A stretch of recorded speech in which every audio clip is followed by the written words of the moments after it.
सभी को मेरा नमस्कार। मैं रवि लांबा स्वागत करता हूं आप सभी का मेरे चैनल पर। आशा करता हूं आप सभी लोग अच्छे होंगे। अभी एसएससी सिलेक्शन पोस्ट के एग्ज़ाम चल रहे हैं और आप लोगों ने देखा होगा एसएससी स्टूडेंट्स के साथ कैसा मजाक कर रहा है। किसी स्टूडेंट का जो एग्ज़ाम सेंटर है वो बिल्कुल खेतों में आ रहा है, किसी का सेंटर ऐसी जगह पे आ रहा है जहाँ पे 2 कमरे हैं और वहाँ पे स्टूडेंट्स का सेंटर आ रहा है। तो ये एसएससी का खेल है, ये हमेशा जारी रहता रहेगा। हमारे टाइम पे भी ऐसा ही होता था। हमारे का एग्ज़ाम सेंटर कभी 500 किलोमीटर दूर आता था, कभी 1000 किलोमीटर दूर आता था। कभी-कभी तो सेंटर ढूँढते-ढूँढते ही हमारे एग्ज़ाम छूट जाते थे। लेकिन इन सब प्रॉब्लम्स को भी फेस करने के बाद अपने पास जो ऑप्शन है, वो ऑप्शन यही है कि हमें नौकरी जैसे-तैसे करके लेनी ही पड़ेगी। मैंने एसएससी के जो सिलेक्शन पोस्ट एग्ज़ाम थे, जो फ़ेज़ 8, 9, 10, 11 मैंने काफ़ी फ़ेज़ के एग्ज़ाम दिए हैं और उनको सक्सेसफुली क्रैक भी किया है। तो मैं आप लोगों के साथ मेरे जो भी मैंने एग्ज़ाम्स एसएससी सिलेक्शन पोस्ट के दिए, उन सबको आपके साथ शेयर करूँगा और साथ में क्या मैंने स्ट्रैटेजी अपनाई, किन टीचर से मैं पढ़ा और कौन से बुक से मैं पढ़ा, वो सब मैं आप लोगों के साथ शेयर करूँगा। ये वीडियो थोड़ा लंबा भी हो सकता है और कुछ स्टूडेंट्स के लिए बोरिंग भी हो सकता है, तो वीडियो को आप 1.5x वो उसको 2x पे भी करके देख सकते हैं। वीडियो को बिना स्किप किए हुए पूरा देखें और चैनल को सब्सक्राइब कर लीजिए, क्योंकि मैं आप लोगों के साथ मेरे एक्सपीरियंस और किन एग्ज़ाम्स के लिए मैंने क्या स्ट्रैटेजीज़ अपनाई, वो सब आप लोगों के लिए लेके आता रहूँगा और नई अपडेट्स के साथ आप लोग मेरे साथ जुड़ सकते हैं। और इन्फॉर्मेशन के लिए कुछ डॉक्यूमेंट्स मैं आप लोगों के लिए स्क्रीन पे शेयर कर रहा हूँ। ये जो डॉक्यूमेंट्स आप देख रहे हैं, ये है मेरा एडमिट कार्ड, जो डॉक्यूमेंट वेरिफिकेशन के टाइम पे ले जाना होता है। इसमें डेट टाइम लिखा हुआ है और पोस्ट कोड लिखा हुआ है और ऊपर जो एग्ज़ामिनर थे, जो इन्विजिलेटर थे, उनके सिग्नेचर के साथ अलाउड लिखा हुआ है। ये सेकंड लेटर देख रहे हैं, जो 15/4/2022 को मेरा डॉक्यूमेंट वेरिफिकेशन हुआ था, ये दूसरी पोस्ट कोड के लिए था। और ये जो नेक्स्ट है, ये 15/1/2022 को हुआ था, इसका पोस्ट कोड भी अलग है। और ये जो नेक्स्ट है, इसका पोस्ट कोड भी अलग है। और 4 से 5 पोस्ट कोड के लिए मैं एलिजिबल था। और ये जो ग्रेजुएशन लेवल का एग्ज़ाम हुआ था, इसका सिंगल पेपर हुआ था और पोस्ट कैटेगरी थी वो अलग-अलग थी, तो उन्हीं के बेस पे ये मेरा जो सिलेक्शन हुआ था वो अलग-अलग पोस्ट पे हुआ था। और अब मैं आप लोगों को दिखा रहा हूँ जो जॉइनिंग लेटर है, ये जेईई का जॉइनिंग लेटर है।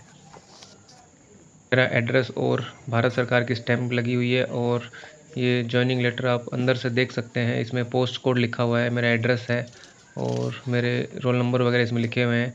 इसके साथ जो एनक्लोज़र में लेटर्स आए थे, वो एक अटेस्टेशन फॉर्म था, मेडिकल फॉर्म था और कुछ डिक्लेरेशन लिखने थे, वो सभी फॉर्म थे जो आप सभी लोग स्क्रीन पे देख सकते हैं। इन सभी फॉर्म में आपको जो आपका मेडिकल स्टेटस है वो सब डालना पड़ता है और आपकी पहचान के लिए कुछ फॉर्मेलिटीज़ हैं, वो सभी कॉलम आपको फ़िलअप करने पड़ते हैं। और अगर आप फ़ॉरेन में आप रह रहे हैं, आपकी फ़ैमिली का कोई मेंबर रह रहा है, तो उसका भी डिक्लेरेशन आपको देना पड़ता है।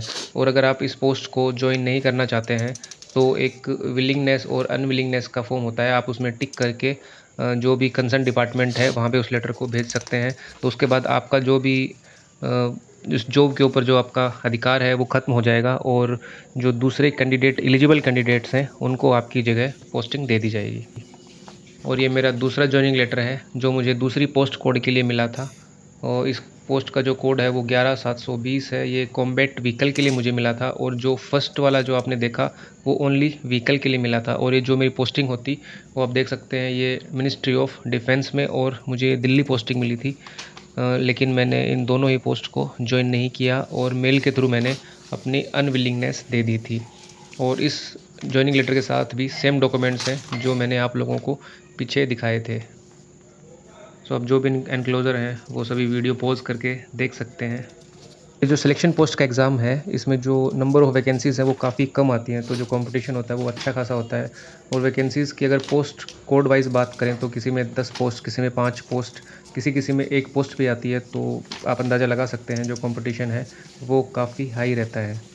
तो ये थे मेरे सारे डॉक्यूमेंट्स सिलेक्शन पोस्ट से रिगार्डिंग। कुछ डॉक्यूमेंट्स थे जो मेरे पास अभी अवेलेबल नहीं है और ये जो जॉइनिंग लेटर हैं वो 2 अलग-अलग पोस्ट के। इस वीडियो में सिलेक्शन पोस्ट एग्ज़ाम की मैं कंप्लीट इन्फॉर्मेशन डिटेल में आप लोगों के साथ शेयर करूँगा। व्यूअर्स इस वीडियो को 1.5x स्पीड में या फिर 2x स्पीड में भी देख सकते हैं।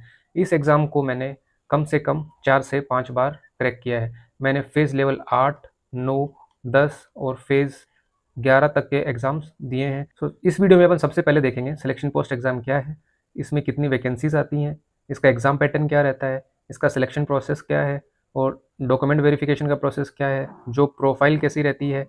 और लास्ट में मैं आप लोगों के साथ शेयर करूँगा स्टडी मटेरियल, बुक्स और किन टीचर से मैंने पढ़ाई की और किन टीचर से आप लोग पढ़ाई कर सकते हैं, और उसके साथ फाइनल में बात करूँगा मॉक टेस्ट के बारे में। सबसे पहले देखते हैं सिलेक्शन पोस्ट एग्ज़ाम क्या है।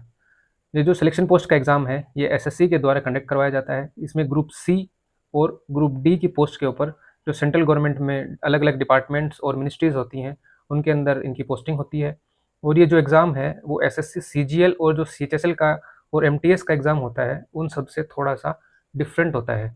क्योंकि इसके अंदर जो पोस्ट होती हैं, वो एक स्पेसिफिक नेचर की होती हैं, और पोस्ट के अंदर जो क्वालिफ़िकेशन होती है, वो भी अलग-अलग पोस्ट के हिसाब से अलग-अलग माँगी जाती है। क्योंकि जो एसएससी सीजीएल का एग्ज़ाम होता है वो ग्रेजुएशन लेवल पे होता है, सीएचएसएल का 12th लेवल पे होता है, और जो एमटीएस का एग्ज़ाम होता है वो 10th लेवल पर होता है। लेकिन जो सिलेक्शन पोस्ट का एग्ज़ाम है, इसमें 10th लेवल, 12th लेवल और ग्रेजुएशन लेवल के कैंडिडेट्स को शामिल तो किया जाता है, लेकिन बहुत सारी जो पोस्ट हैं उनके लिए एक्सपीरियंस माँगा जाता है। तो इसलिए जो पोस्ट है वो इसलिए स्पेशल है, क्योंकि सिलेक्शन पोस्ट में जो भी एग्ज़ाम करवाए जाते हैं उनमें मैक्सिमम पोस्ट में जो पोस्ट होती है उनके लिए स्पेसिफिक एक्सपीरियंस आप लोगों से माँगा जाता है। और इसका जो एग्ज़ाम होगा वो आजकल ऑनलाइन होता है, तो कंप्यूटर बेस्ड एग्ज़ाम होगा। बात करते हैं इस एग्ज़ाम में कितनी और किस प्रकार की वैकेंसीज़ आती हैं। तो नंबर ऑफ़ वैकेंसीज़ की बात करें तो लगभग हर साल 2500 से 3500 वैकेंसी इस एग्ज़ाम के लिए आती हैं। और अगर पोस्ट के लेवल की बात करें तो लेवल 1 से लेवल 7 तक की पोस्ट आती है, लेकिन कभी-कभी इसमें लेवल जो 8 की पोस्ट हैं वो भी फिलअप की जाती हैं। और मोस्टली जो इसमें पोस्ट आती हैं वो ग्रुप सी और ग्रुप बी की पोस्ट आती हैं, लेकिन जो मैक्सिमम पोस्ट हैं वो ग्रुप सी की आती हैं। कुछ पोस्ट हैं जो ग्रुप बी की भी कभी-कभार इसमें आ जाती हैं। और मोस्ट इम्पोर्टेंट बात करें तो इसमें जो भी 80% जो वैकेंसीज़ आती हैं, या कभी-कभी अपन कहें जो 90% वैकेंसीज़ हैं वो एक्सपीरियंस बेस पर आती हैं। जो भी वैकेंसीज़ होंगी उनके लिए कैंडिडेट्स को स्पेसिफिक पोस्ट के लिए स्पेसिफिक एक्सपीरियंस की ज़रूरत होती है। कुछ एक वैकेंसीज़ हैं, 10 से 20% वैकेंसीज़ हैं जो बिना एक्सपीरियंस के इसमें आती हैं। अभी अभी हाल-फिलहाल की वैकेंसी में देखें तो जो एमटीएस की पोस्ट हैं, कुछ ड्राइवर की पोस्ट हैं, या फिर कुछ कॉमन क्लेरिकल पोस्ट हैं, वो सब पोस्ट आई हैं जो बिना एक्सपीरियंस के हैं। लेकिन जो मोस्ट ऑफ द पोस्ट हैं, वो सारी की सारी उसके अंदर कैंडिडेट्स को एक्सपीरियंस की रिक्वायरमेंट होती है।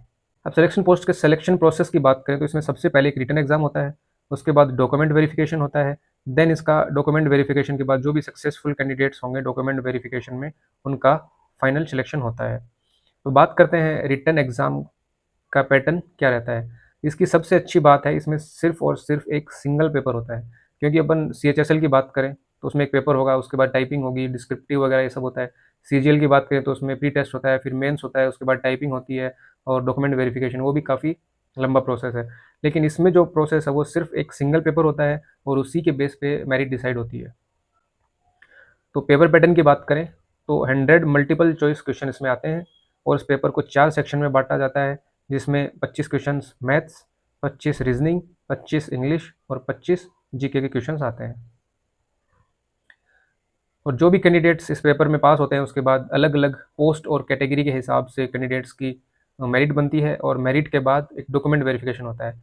इस एग्ज़ाम का जो डॉक्यूमेंट वेरिफिकेशन है वो भी कुछ ख़ास होता है, क्योंकि जो सबसे पहले जो डॉक्यूमेंट वेरिफिकेशन होगा वो ऑनलाइन होगा। ऑनलाइन डॉक्यूमेंट वेरिफिकेशन में आपको ये जो मैंने डॉक्यूमेंट्स बता रखे हैं, जो लिस्ट है, ये डॉक्यूमेंट्स आपको ऑनलाइन सेंड करने पड़ते हैं। एक मेल आईडी एसएससी के द्वारा दी जाती है, उसके ऊपर आपको ये भेजने पड़ते हैं। इसमें आपको 10th, 12th, ग्रेजुएशन लेवल की मार्कशीट और आपकी डिग्री है उसके साथ सभी सेमेस्टर की मार्कशीट, और जिन पोस्ट के ऊपर एक्सपीरियंस माँगा जाता है तो एक्सपीरियंस सर्टिफिकेट मैंडेटरी है, तो एक्सपीरियंस सर्टिफिकेट, कास्ट सर्टिफिकेट, और एक साथ में एप्लीकेशन फॉर्म आप लोगों को स्कैन करके एसएससी एक मेल आईडी प्रोवाइड करवाता है, वहाँ पे भेजना पड़ता है। और जब सभी कैंडिडेट्स ये सारे डॉक्यूमेंट्स एसएससी की मेल आईडी के ऊपर एक डेट दी जाती है, उससे पहले भेज देते हैं, तो एसएससी के द्वारा एक लिस्ट जारी की जाती है, जिसमें एक्सेप्टेड कैंडिडेट और रिजेक्टेड कैंडिडेट्स की एक लिस्ट पब्लिश की जाती है। लेकिन अगर किसी कैंडिडेट को लगता है कि वो इस एग्ज़ाम के लिए एलिजिबल है, उसके सारे डॉक्यूमेंट सही हैं, और फिर भी उसे इस लिस्ट से बाहर कर दिया गया है, वो कैंडिडेट अपना एक रिप्रेजेंटेशन डाल सकता है। उसके लिए एसएससी के द्वारा एक डेडलाइन दी जाती है, एक डेट दी जाती है कि इस डेट से पहले-पहले कैंडिडेट अपना रिप्रेजेंटेशन, जो भी रिलेवेंट डॉक्यूमेंट्स हैं, वो सबमिट करके डाल सकता है। उसके बाद एक और सेलेक्टेड और रिजेक्टेड कैंडिडेट की लिस्ट एसएससी अलग-अलग जो भी रीजनल साइट होती हैं, उनके ऊपर डालता है। और जो कैंडिडेट फाइनल रिजेक्टेड और सेलेक्टेड लिस्ट में आते हैं, उन लोगों को फिजिकल डॉक्यूमेंट वेरिफिकेशन के लिए एसएससी के द्वारा बुलाया जाता है। ऑनलाइन डॉक्यूमेंट वेरिफिकेशन के बाद होता है ऑफलाइन डॉक्यूमेंट वेरिफिकेशन। तो ऑफलाइन डॉक्यूमेंट वेरिफिकेशन में जो भी आपको डॉक्यूमेंट्स की आवश्यकता होती है, वो आपको 2 सेट फोटोकॉपी के साथ आपको ओरिजिनल डॉक्यूमेंट्स आपके लेके जाने होते हैं। पहले एसएससी क्या करता था, एसएससी के जो रीजनल हेडक्वार्टर्स हैं, वहाँ पे कैंडिडेट्स का डॉक्यूमेंट वेरिफिकेशन होता था। डॉक्यूमेंट वेरिफिकेशन में सक्सेसफुल होते हैं, उन सभी के रिलेवेंट डॉक्यूमेंट्स के साथ एसएससी उन्हें जो डिपार्टमेंट अलॉट करता है, डिपार्टमेंट में उन्हें डॉक्यूमेंट वेरिफिकेशन के लिए भेजता है। तो कैंडिडेट का जो डॉक्यूमेंट वेरिफिकेशन है, वो उस डिपार्टमेंट में होगा जो डिपार्टमेंट कैंडिडेट को अलॉट हुआ है।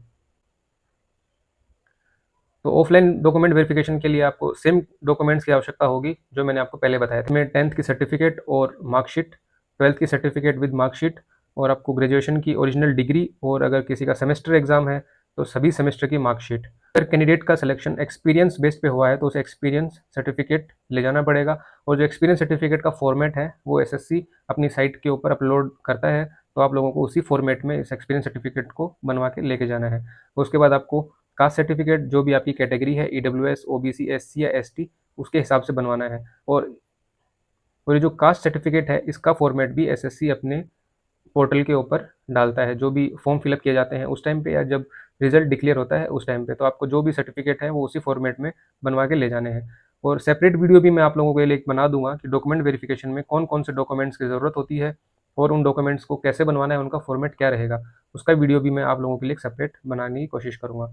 उसके साथ आपको 5 से 6 पासपोर्ट साइज़ फ़ोटोज़ की भी आवश्यकता पड़ेगी, क्योंकि अलग अलग फॉर्म होते हैं तो उनके ऊपर चिपकाने के लिए ये काम में आते हैं। और आपको एक वैलिड आईडी कार्ड, आपका आधार कार्ड, पैन कार्ड या ड्राइविंग लाइसेंस, जो भी government approved valid ID card है, वो आपको ले जाना मैंडेटरी है। और जो भी डॉक्यूमेंट्स आप लेकर जाएंगे उसको सेल्फ अटेस्टेड करना ज़रूरी है।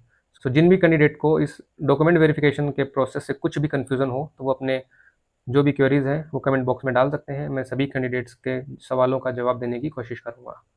उसके बाद आता है फाइनल सिलेक्शन, और फाइनल सिलेक्शन होने के बाद एसएससी सिलेक्शन पोस्ट का एक इंटरेस्टिंग फैक्ट ये भी है कि इसमें एक वेटिंग लिस्ट भी पब्लिश की जाती है। मान लीजिए किसी कैंडिडेट ने अगर ज्वाइन नहीं किया है तो उसके बाद जो नेक्स्ट कैंडिडेट होगा उसको ज्वाइनिंग लेटर भेज दिया जाएगा। लेकिन ये जो वेटिंग लिस्ट है वो 2 से 3 साल के बाद पब्लिश होती है, क्योंकि जब एग्ज़ाम होता है, एग्ज़ाम में 4 से 5 महीने लग जाते हैं। उसके बाद डॉक्यूमेंट वेरिफिकेशन होता है, और डॉक्यूमेंट वेरिफिकेशन के बाद जो रिज़ल्ट फाइनल आता है वो भगवान भरोसे रहता है। और फाइनल रिज़ल्ट में अगर आपका सिलेक्शन हो भी जाता है तो उसके बाद 3 से 4, 5, 6 जितनी मर्ज़ी चाहे उतना टाइम एसएससी या जो भी डिपार्टमेंट्स हैं वो ले लेते हैं, और कैंडिडेट के बैठे-बैठे ही सफ़ेद दाढ़ी आ जाती है। तो मुझे भी जो एक जॉइनिंग लेटर मिला था वो 3 से 4 साल के बाद मिला था, और उससे पहले मैं जॉब लग चुका था, तो वो पोस्ट जॉइन करने का कोई मेरे लिए मतलब नहीं था। अब बात करते हैं जो एसएससी सिलेक्शन पोस्ट में जो एग्ज़ाम होता है उनकी जॉब प्रोफाइल क्या रहती है। एसएससी सिलेक्शन पोस्ट में जो भी पोस्ट आती हैं वो मैक्सिमम जो पोस्ट होती हैं वो एक्सपीरियंस बेस पे होती हैं। तो कैंडिडेट को जो एक्सपीरियंस सर्टिफिकेट है वो या तो गवर्नमेंट पीएसयू हो, या गवर्नमेंट रजिस्टर्ड जो भी कंपनी है, या जो भी कंपनीज़ हैं जो कंपनी एक्ट के तहत आती हैं, जो भी अपन मान सकते हैं जो भी रजिस्टर्ड कंपनी है उन्हीं का जो एक्सपीरियंस सर्टिफिकेट है वो आप लोगों के लिए वैलिड होता है।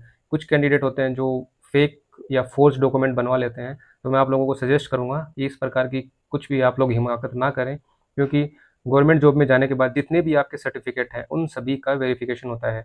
जैसे आपका 10th का सर्टिफिकेट, 12th ग्रेजुएशन लेवल की जो मार्कशीट है, एक्सपीरियंस सर्टिफिकेट है, आपका जो भी कास्ट सर्टिफिकेट है, इन सभी का वेरिफिकेशन डिपार्टमेंट के द्वारा करवाया जाता है। अब बात करते हैं बुक्स और टीचर्स की। तो बुक से पहले अपन बात करेंगे कौन से टीचर से आप लोगों को पढ़ना चाहिए और किन टीचर से मैं पढ़ा और कौन से बेस्ट टीचर आप लोगों के लिए हो सकते हैं। तो सबसे पहले मैं मैथ्स के लिए रिकमेंड करूँगा अभिनय शर्मा सर, क्योंकि इन सर के जो कॉन्सेप्ट हैं वो बहुत ही टॉप लेवल के होते हैं। क्योंकि स्टार्टिंग में जब मैं इनसे पढ़ता था या इनके वीडियोस यूट्यूब से देखता था तो सब कुछ मेरे हवा में जाता था, लेकिन अगर इनका कॉन्सेप्ट एक बार आप लोगों को समझ में आ गया तो एग्ज़ाम में जो क्वेश्चंस हैं वो एकदम चुटकियों में सॉल्व हो जाते हैं। क्योंकि अभिनय सर जब कोरोना से पहले जो 2017 की बात करें, 16-17 में भी इनके वीडियो हैं आप देखेंगे तो आजकल तो डिजिटलाइजेशन हो गया है। तो उस टाइम पे जब सर पढ़ाते थे तो उस टाइम पे भी जो इनके कॉन्सेप्ट हैं वो इतने शानदार कॉन्सेप्ट हैं, वैसे कॉन्सेप्ट आपको आज के जो टीचर हैं वो भी नहीं दे पाएंगे। और कहीं न कहीं जो आज के टीचर नकल कर रहे हैं वो मैं कुछ लोगों को बुरा लग सकता है, लेकिन मैं कहूँगा कि अभिनय सर के जो कॉन्सेप्ट हैं, उन लोगों को बहुत सारे लोगों ने कॉपी कर रखा है।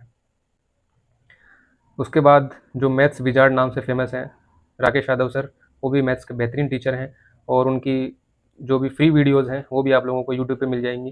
तो इनकी जो फ्री वीडियो है, एक परसेंटेज की वीडियो है, वो आप लोगों को देखनी चाहिए। उसमें इन्होंने पूरा परसेंटेज कवर करवा रखा है और बहुत ही अच्छे से कवर करवा रखा है।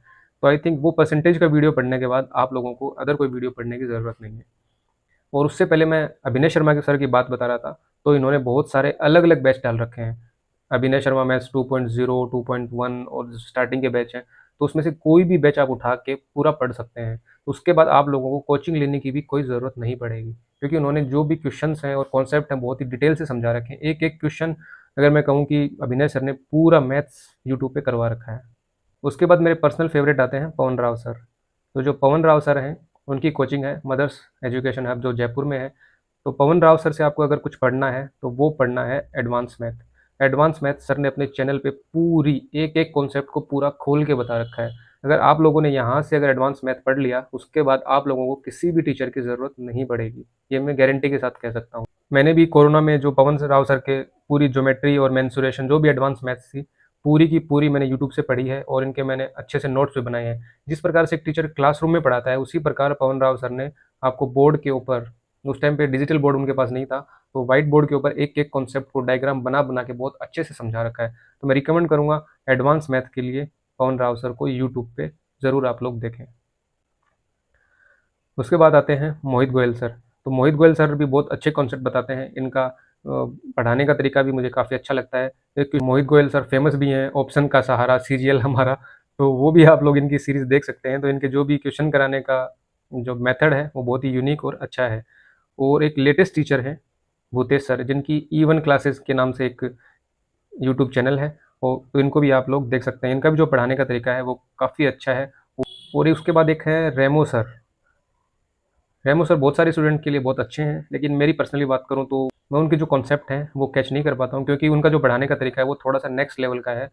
कहीं न कहीं मैं मैथ्स में अपने आप को थोड़ा-सा वीक मानता हूँ, तो उनके जो कॉन्सेप्ट हैं वो मुझे थोड़ा कम समझ में आते हैं, क्योंकि जो वो पढ़ाते हैं वो कैट लेवल का और इस टाइप से पढ़ाते हैं, तो मुझे उनका थोड़ा-सा पर्सनली बात करूँ तो कम समझ में आता है। बाकी टीचर रेमो सर भी बहुत अच्छे हैं। और आजकल ट्रेंड में एक गगन प्रताप सर करके हैं, और एक आदित्य रंजन या आशीष रंजन करके एक टीचर हैं, वो भी आजकल ट्रेंड में हैं। तो जो हमारा टाइम था, तो उस टाइम पे ये टीचर काफ़ी फेमस नहीं हुआ करते थे, तो मैं इन टीचर से नहीं पढ़ा, तो मैं आप लोगों को नहीं बता सकता कि ये कैसा पढ़ाते हैं। लेकिन मैं स्टूडेंट से सुनता हूँ, आजकल ये जो टीचर हैं, वो काफ़ी फेमस हैं। तो वो आप लोगों की पर्सनल चॉइस है कि आप किन टीचर से पढ़ना पसंद करेंगे। मैटर ये करता है कि आप लोगों को किस टीचर से कितना अच्छा समझ में आ रहा है। तो जिस भी टीचर के साथ आपकी ट्यूनिंग सही बैठती है, आप लोगों को उसी टीचर से पढ़ना चाहिए। लेकिन जिन टीचर का ज़िक्र मैंने किया है, इन टीचर से आपको एक बार ज़रूर पढ़ना चाहिए। तो ये मैथ्स के हो गए जो भी अच्छे टीचर हैं उनकी बात। और अगर बुक्स की बात करूँ, तो बुक्स के लिए एक आज ये बहुत ही अंडररेटेड किताब है मैथ्स की, रामनिवास माथुरिया करके। जो भी हिंदी मीडियम के स्टूडेंट हैं, उन लोगों को मैं ये रिकमेंड करूँगा कि थ्योरी पढ़ने के लिए एक बार रामनिवास माथुरिया के जो भी चैप्टर से पहले क्वेश्चंस दे रखे हैं, टाइप ऑफ क्वेश्चन दे रखे हैं, उन सभी को एक बार पढ़ें, क्योंकि जो क्वेश्चंस दे रखे हैं, उनकी जो थ्योरी है बहुत ही अच्छी थ्योरी दे रखी है, और आपको जो टाइप ऑफ क्वेश्चंस हैं वो पूरे समझ में आ जाएँगे। उसके बाद आप लोग उसके जो भी प्रैक्टिस क्वेश्चंस हैं उनके ऊपर स्विच कर सकते हैं। तो एक बार मैं रिकमेंड करूँगा कि जो रामनिवास माथुरिया की जो थ्योरी है वो स्टूडेंट एक बार पढ़े। और मैंने भी इसी बुक से शुरुआत की थी, तो इसमें जो भी मैथ्स की जो भी बिगिनर हैं, उनके लिए मैथ्स की बहुत अच्छी बुक है। उसके बाद आप लोग एडवांस जो अच्छी बुक्स हैं, उनके ऊपर शिफ्ट कर सकते हैं। तो बिगिनर के लिए ये बुक मैं रिकमेंड करूँगा, ये बहुत ही अच्छी बुक है। और प्रैक्टिस की बात करें, तो प्रैक्टिस के लिए आप प्रीवियस ईयर किरण ले सकते हैं, या फिर राकेश यादव सर की आती है 7300 प्लस, या फिर ये अलग-अलग निकालते रहते हैं, हर साल नया-नया एडिशन आता है, तो आप वो बुक प्रैक्टिस के लिए ले सकते हैं। इसमें सबसे अच्छी बात है जो भी क्वेश्चंस हैं, वो चैप्टर वाइज़ हैं, और किरण में भी सारे क्वेश्चंस हैं, वो चैप्टर वाइज़ हैं। तो स्टार्टिंग में अगर आप चैप्टर वाइज़ क्वेश्चन सोल्व करेंगे तो आपको थोड़ा ईज़ी लगेगा। उसके बाद आप लोग एडवांस लेवल पे जाएँगे, मिक्स क्वेश्चन करेंगे, मॉक टेस्ट देंगे। एक चैप्टर पढ़ा, उसके बाद आपने क्वेश्चन किए, तो ये बुक आपको ईज़ी लगेगी। और धीरे-धीरे जैसे आप ये क्वेश्चंस करते जाएँगे, इन क्वेश्चंस का जो लेवल है वो बढ़ता जाएगा, थोड़ा हार्ड होता जाएगा।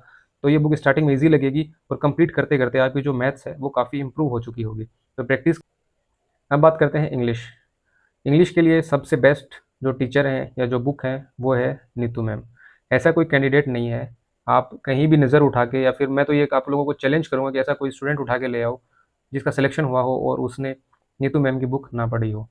तो इंग्लिश के लिए सबसे अच्छी बुक है नीतू मैम, और इस बुक को पढ़ने का तरीका आप लोगों को बता देता हूँ मैं। बहुत सारे टीचर्स भी हैं जिन्होंने इस बुक को पूरा यूट्यूब पे सोल्व करा रखा है। तो सबसे पहले आप लोग उस टीचर को जाके देख सकते हैं यूट्यूब पे, और उसके बाद खुद से इस बुक का एक-एक वर्ड आप लोगों को पढ़ना है। उसके बाद मैं गारंटी दे सकता हूँ कि इंग्लिश का कोई भी कॉन्सेप्ट आपसे नहीं छूटेगा। मैं एक 10th क्लास तक हिंदी माध्यम का छात्र था और इंग्लिश की बात करें तो इंग्लिश से मुझे बहुत डर लगता था। मेरे 10th में इंग्लिश में जस्ट 60 मार्क्स हैं और इंग्लिश बोलने से और पढ़ने से मैं बहुत डरता था। लेकिन मैं आप लोगों के साथ कभी मेरा स्कोर कार्ड शेयर करूँगा। एसएससी सीजीएल मेंस में मेरे जो इंग्लिश में मार्क्स हैं वो 187 है आउट ऑफ 200। और इन मार्क्स का अगर मैं श्रेय दूंगा तो मैं नीतू मैम और एक ये है एसएससी की एमबी पब्लिकेशन, इन दो बुक को ही दूंगा। और इंग्लिश में वोकैब पोर्शन की बात करें तो उसके लिए एक बुक आती है black book of English vocabulary. ये बुक आप ले सकते हैं। इसमें जो भी वोकैब का पोर्शन है उसे बहुत ही अच्छे तरीके से अरेंज किया गया है और ये जो बुक है ये बाइलिंगुअल आती है, तो इसमें आपको इंग्लिश और हिंदी दोनों में ही जो भी वर्ड मीनिंग है और जो भी सेंटेंसेज हैं उनकी हिंदी भी आप लोगों को मिल जाएगी, तो आपको अंडरस्टैंड करने में काफ़ी आसानी होगी। सो इंग्लिश के थ्योरी पोर्शन और वोकैब पोर्शन के बाद प्रैक्टिस की बात करें तो सबसे अच्छी बुक जो मैंने आज तक पढ़ी है वो जो स्क्रीन पे आप देख रहे हैं हूबहू यही बुक मेरे पास थी। ये एमबी पब्लिकेशन AK सिंह की आती है। इसमें प्रीवियस ईयर के प्रैक्टिस सेट आते हैं और प्रैक्टिस सेट हैं उनका हिंदी में भी एक्सप्लेनेशन लास्ट में दिया रहता है और उसके बाद जो इम्पोर्टेंट वोकैब है, जो भी वर्ड मीनिंग्स हैं, उन सबको भी एक्सप्लेनेशन में दर्शाया गया होता है। तो मेरा जो भी इंग्लिश में मार्क्स पढ़े हैं उसका श्रेय मैं इस बुक को भी दूंगा, क्योंकि प्रैक्टिस के लिए ये बुक बहुत ही अच्छी है। या फिर आप ये बुक ना लेना चाहें तो आप किरण की एक प्रीवियस ईयर बुक आती है, ये चैप्टर वाइज आती है, इसको भी आप लोग ले सकते हैं। एक रानी मैम है, रानी मैम को भी आप यूट्यूब पे देख सकते हैं, वो भी काफ़ी अच्छा पढ़ाती हैं। और एक बात करूँ मैं कॉम्प्रीहेंशन पार्ट के लिए, एक मनीषा बंसल मैम है, तो इंग्लिश के लिए कॉम्प्रीहेंशन पार्ट के लिए ये मैम भी काफ़ी अच्छा पढ़ाती हैं। तो मैं आप लोगों को रिकमेंड करूँगा कि इंग्लिश के लिए आप लोग इन 3 टीचर से पढ़ सकते हैं। भी एसएससी के कैंडिडेट्स होते हैं उनके लिए सबसे बड़ा सरदर्द होता है जनरल अवेयरनेस कैसे पढ़ा जाए, क्योंकि जो भी कैंडिडेट आते हैं वो मैक्सिमम या तो मैथ्स बैकग्राउंड से आते हैं या साइंस से आते हैं, तो उनके लिए जो भी मैथ्स होती है, इंग्लिश होती है, वो कोई ज़्यादा हेडेक वाली बात नहीं है। सबसे ज़्यादा जो सरदर्द होता है वो है सामान्य ज्ञान या जनरल अवेयरनेस। तो इसके लिए जो भी ब्रह्मास्त्र है वो सबसे पहला जो भी कैंडिडेट पढ़ता है वो है लूसेंट। तो मैंने भी जो जर्नी स्टार्ट की थी जीके की वो लूसेंट से ही की थी। इस बुक को पढ़ना थोड़ा सा स्टार्टिंग में डिफ़िकल्ट लगता है, लेकिन अगर आप इसका बार बार रिवाइज़ करेंगे तो ये बुक आप लोगों को बहुत हेल्प करने वाली है जीके के लिए। तो सबसे पहले मैं आपको रिकमेंड करूँगा लूसेंट को अच्छे से पढ़ा जाए। उसके साथ एक बुक मैंने पढ़ी थी, ये थी घटना चक्र।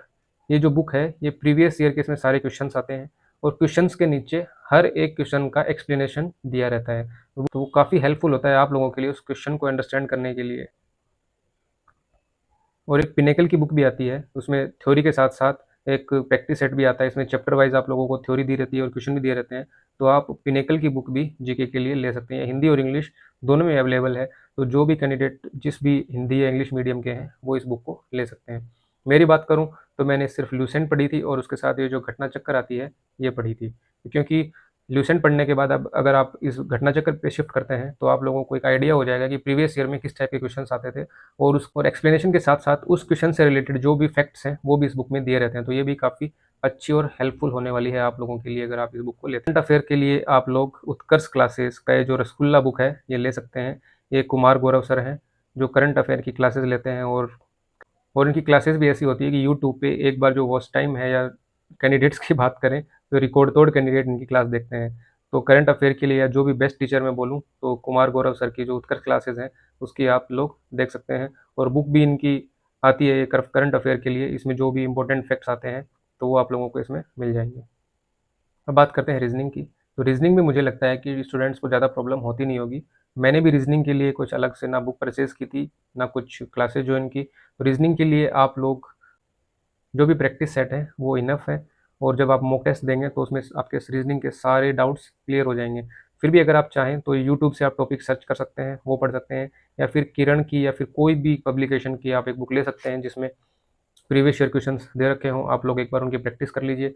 इसमें जो अब बात करते हैं मेन और इम्पोर्टेंट टॉपिक की, मॉक टेस्ट। आपने इंग्लिश की थ्योरी पढ़ ली, मैथ्स पढ़ ली, सब कुछ आप लोगों ने कवर कर लिया, लेकिन सबसे इम्पोर्टेंट पार्ट आता है मॉक टेस्ट। मॉक टेस्ट में सब पढ़ने के बाद आपके मार्क्स कितने आ रहे हैं। जो मॉक टेस्ट के मार्क्स हैं वही डिसाइड करेगा कि आप सिलेक्शन की दौड़ में कहाँ स्टैंड करते हैं। आपने पूरा सिलेबस कंप्लीट कर लिया और उसके बाद आपके मॉक में मार्क्स आ रहे हैं 50, तो ऑटोमेटिकली ही आपका जो भी कॉन्फिडेंस है वो लूज़ हो जाएगा। तो मैं आप लोगों को बेस्ट स्ट्रेटजी बताऊंगा कि मॉक टेस्ट में अगर आपके कम मार्क्स आ रहे हैं तो आप लोगों को कॉन्फिडेंस लूज़ करने की बिल्कुल भी ज़रूरत नहीं है। क्योंकि आप थ्योरी कितनी भी पढ़ लीजिए और फर्स्ट टाइम अगर आप मॉक टेस्ट देंगे तो आपके मार्क्स ऑब्वियस सी बात है कम आएँगे ही आएँगे। और ये चीज़ आप लोगों के साथ नहीं हो रही होगी, ये हर एक कैंडिडेट के साथ होती है। जो टॉपर है, उसके साथ भी शुरुआत में यही होता है। जब वो पहला अपना मॉक देने बैठता है, तो उसके 50 से 60 मार्क्स ही आते हैं। आपने बहुत अच्छे से पढ़ाई की है और आपने 2 मंथ बीच में मॉक टेस्ट नहीं दिया और फिर आप अगर मॉक टेस्ट देंगे, तो भी आप वापस से उसी इनिशियल स्टेज पे आ जाएँगे, आपके मार्क्स कम आएँगे ही आएँगे। तो मॉक टेस्ट में जो भी मार्क्स हैं, वो बढ़ाने की स्ट्रैटेजी यही है कि आपको रेगुलरली ही मॉक टेस्ट देने पड़ेंगे। इनिशियल स्टेज में हैं, तो आप वीकली दे सकते हैं और आपकी तैयारी बहुत अच्छी हो गई है या एग्ज़ाम के पास आने वाले हैं, तो आप डेली मॉक देना मैंडेटरी है। मैं मेरे पर्सनल एक्सपीरियंस से ये कहूँगा कि मॉक देना मैंडेटरी है। तो मॉक टेस्ट के लिए बात करें, आपको जो प्लेटफ़ॉर्म आप चूज़ कर सकते हैं, वो मैंने जो मेरा पर्सनल बेस्ट है और बहुत सारे कैंडिडेट का भी बेस्ट होगा, वो है टेक्स्ट बुक। टेक्स्ट बुक पे आपको चैप्टर वाइज़ जो मॉक हैं वो मिल जाएँगे, जो भी सब्जेक्ट हैं उनके अलग-अलग सब्जेक्ट के हिसाब से। आपको प्रीवियस ईयर के सारे मॉक टेस्ट इसके ऊपर मिल जाएँगे और उसके साथ-साथ जो भी एक्सपेक्टेड जो मॉक टेस्ट हैं, वो भी इसके ऊपर आपको मिल जाएँगे। तो मेरी बात करूँ तो मैंने कम से कम 300 से 400 मॉक दिए थे। उसके बाद जाके मेरी कंसिस्टेंसी बनी थी मार्क्स में, क्योंकि स्टार्टिंग में जब मैंने मॉक दिया था तो मेरे भी 40, 50, 60 इतने ही मार्क्स आते थे। लेकिन अब बात करते हैं मॉक टेस्ट की। अगर आप लोगों ने सारी थ्योरी पढ़ ली है, सारा सिलेबस कंप्लीट कर लिया है, उसके बाद जो सबसे इम्पोर्टेंट पार्ट आता है वो है मॉक टेस्ट। तो मॉक टेस्ट की स्ट्रैटेजी से पहले बात करते हैं कि कौन-सा सबसे अच्छा प्लेटफ़ॉर्म रहेगा जो जिस पे आप मॉक टेस्ट दे सकते हैं। तो मेरा जो पर्सनल बेस्ट है वो है टेक्स्ट बुक। टेक्स्ट बुक पे जो भी मॉक हैं आपको प्रीवियस ईयर के चैप्टर वाइज़ भी मिल जाएँगे, प्रीवियस ईयर के भी मिल जाएँगे और उसके बाद कुछ एक्सपेक्टेड मॉक टेस्ट भी मिल जाएँगे। और उसमें सभी इसके अलावा और भी प्लेटफ़ॉर्म हैं जैसे ओलिव बोर्ड, अड्डा 24/7 और जैसे टीचर की बात करूँ तो अभी जो एग्ज़ाम है उससे पहले अपने मॉक टेस्ट पब्लिश करते हैं और रेमो सर के जो मॉक टेस्ट है और रेमो सर के जो मॉक टेस्ट हैं, वो भी काफ़ी अच्छे लेवल के होते हैं, क्योंकि इनके जो क्वेश्चन्स होते हैं, वो बहुत ही काफ़ी अच्छे लेवल के क्वेश्चन्स होते हैं, जो एक जो ब्रिलियंट स्टूडेंट होता है, जो टॉपर स्टूडेंट होता है, उसका भी कॉन्फिडेंस एक बार तो ये जो रेमो सर के और अभिनय सर के जो मॉक टेस्ट हैं, वो उनका कॉन्फिडेंस हिला देते हैं। तो अगर इनिशियल आपको स्टार्ट करना है, तो आप टेक्स्ट बुक से स्टार्ट कर सकते हैं। उसके बाद आप अलग-अलग प्लेटफ़ॉर्म पे अपनी कैपेसिटी के हिसाब से शिफ्ट कर सकते हैं। आपको हार्ड या फिर कुछ मॉडरेट अगर आपको मॉक देने हैं, तो आप उस हिसाब से चूज़ कर सकते हैं। अब मॉक टेस्ट के प्लेटफ़ॉर्म के बाद बात करते हैं कि मॉक टेस्ट कैसे देना है।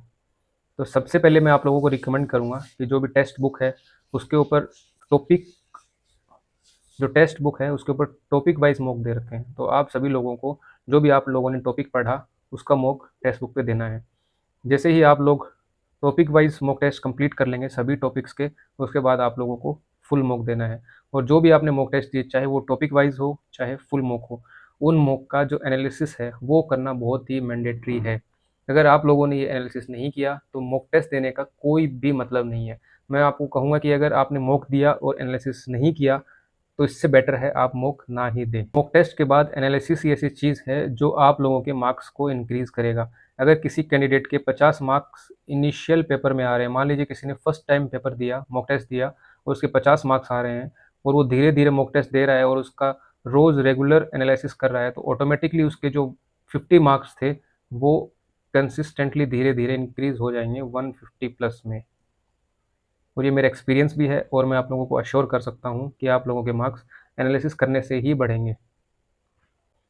और एनालिसिस करने का मैं तरीका आप लोगों को बता देता हूँ। जैसे आपने टेक्स्ट बुक पे एक एग्ज़ाम दिया, एग्ज़ाम देने के बाद उसमें जो क्वेश्चंस होते हैं और आपकी रैंक आएगी, वहीं पे साइड में एक एनालिटिकल पेज होता है या एनालिटिक्स आप बोल सकते हैं, वहाँ पे आपको क्लिक करना है और उसके अंदर आप जाएँगे तो आप लोगों को आपके जो स्ट्रॉन्ग पॉइंट है, आपके जो वीक पॉइंट है, वो सब टेक्स्ट बुक या फिर अलग-अलग प्लेटफ़ॉर्म पे आप लोगों को दिखाए जाएँगे और आप लोगों को उन्हीं के ऊपर काम करना है। अगर आपका कोई स्ट्रॉन्ग पॉइंट है, आप उस पे थोड़ा-सा कम ध्यान दे सकते हैं।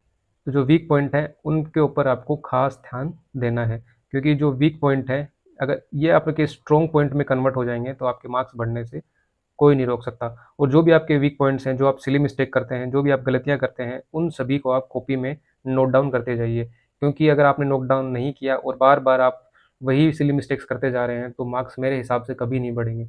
आपने एक गलती की, उस गलती को आप कॉपी में नोट डाउन कर लीजिए। अगर नेक्स्ट टाइम वो पेपर में वो सेम क्वेश्चंस रिपीट होते हैं, तो वो क्वेश्चन आपका गलत नहीं होना चाहिए। तो ऐसे धीरे-धीरे करके अगर आप 40 से 50 मॉक दे देते हैं, तो जितनी भी आप सिली मिस्टेक्स कर रहे हैं, जो भी आपके वीक पॉइंट्स थे, वो सारे धीरे-धीरे रिमूव हो जाएँगे। कि अगर आप बिना मॉक टेस्ट दिए डायरेक्ट एग्ज़ाम में जाएँगे, तो एग्ज़ाम का प्रेशर होता है वो बहुत हाई होता है और उसके अंदर जो मिस्टेक्स होने की जो प्रोबेबिलिटी है, वो बहुत ज़्यादा होती है। तो मॉक टेस्ट का फ़ायदा ये होता है कि जिस भी प्रकार की अपन गलतियाँ मेन एग्ज़ाम में कर सकते हैं, वो सभी धीरे-धीरे मॉक टेस्ट में अपन रिमूव कर। सो ये थी एसएससी सिलेक्शन पोस्ट की कंप्लीट डिटेल। कौन सी टीचर से आपको पढ़ना है, कौन सी बुक से पढ़ना है और मॉक टेस्ट कैसे देना है, वो सभी चीज़ें मैंने आप लोगों के साथ डिस्कस की हैं। सो ये वीडियो शायद काफ़ी लंबा हो गया। मैं आप लोगों के लिए अलग से छोटे-छोटे वीडियोज़ भी लेकर आऊँगा, जिसमें मैं आप लोगों के साथ स्ट्रैटेजी शेयर करूँगा, सब्जेक्ट वाइज़ आपको कौन सी बुक पढ़नी है, कौन से टीचर से पढ़ना है और क्या बुक लिस्ट रहेंगी। और उसके साथ-साथ जो भी डॉक्यूमेंट वेरिफ़िकेशन में जो डॉक्यूमेंट्स की ज़रूरत पड़ती है और जो भी पोस्ट हैं उनकी, किस पोस्ट में क्या काम होता है, उन सब की मैं आप लोगों के लिए एक अलग से छोटी-छोटी वीडियोज़ भी लाने की कोशिश करूँगा, ताकि आप लोग जो भी कैंडिडेट्स हैं वो अपनी स्पेसिफ़िक पोस्ट के हिसाब से और सब्जेक्ट के हिसाब से अपनी स्ट्रैटेजी बना सकें। और मॉक टेस्ट के लिए भी मैं आप लोगों के लिए कंप्लीट वीडियो लेके आऊँगा, जिसमें मैं जितने भी टाइप के जो मॉक टेस्ट हैं और अलग-अलग जो प्लेटफ़ॉर्म हैं, उन सभी को मैं उस वीडियो में कवर करूँगा आप लोगों के लिए। सो ऐसे ही इन्फॉर्मेटिव वीडियोज़ के लिए चैनल को सब्सक्राइब करें और अपने दोस्तों के साथ शेयर करें। Thank you very much.